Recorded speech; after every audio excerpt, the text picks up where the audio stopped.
The shocking murder. You won't believe it's real. Welcome back to Hidden Verdict, where we share true life story. Please do like, share, and subscribe to the channel. Let's dive in. Eve Carson was born in Athens, Georgia in 1985. In high school, she served as student council vice president, volunteered at a nursing home and a shelter for abused teens, worked as a congressional page, and assisted in a stem cell research lab. At the University of North Carolina, she double majored in political science and biology on a prestigious scholarship.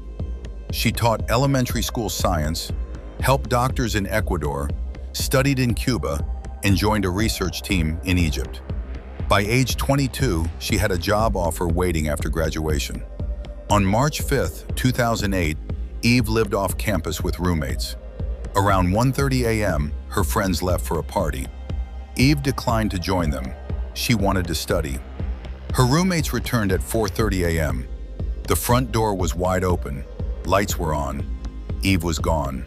Her car was also missing. They called her phone. No answer. They waited. By the next day, she still had not returned. One friend contacted the police. The officer asked her to identify a photograph. It was Eve. She had been found dead hours earlier. Around 5 a.m., a woman living 1 mile from Eve's home heard gunshots, followed by a scream. She called police. Officers arrived to find a young woman's body on the ground. She had been shot multiple times. No ID, no wallet, no phone. The body was unidentified until Eve's friends saw the photograph. Investigators built a timeline. At 1:30 a.m., Eve was home studying. Her computer showed activity until 3:30 a.m. At 5 a.m., her body was found. Something happened in those 90 minutes.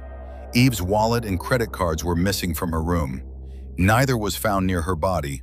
Her car had also vanished. Medical examiners found no signs of sexual assault. Robbery became the leading motive. Police checked her phone records. The last signal came from a cell tower near a highway outside town. The phone was never recovered. Then a car matching Eve's description was found abandoned a few miles from her home. Forensics examined it for fingerprints and DNA. The search for answers was only beginning. 18 minutes after Eve's computer went dark at 3:30 a.m., someone used her credit card. 2 withdrawals totaled $700. The daily limit blocked further attempts. The ATM was located near a shopping center on the far side of town. Security footage showed a man sitting inside Eve's car using her card. A second person appeared in the back seat. The image quality was too poor to confirm if it was Eve. The same suspect tried other ATMs without cameras. On March 7th, around 12:30 a.m., someone tried to use Eve's card at a convenience store in a neighboring town.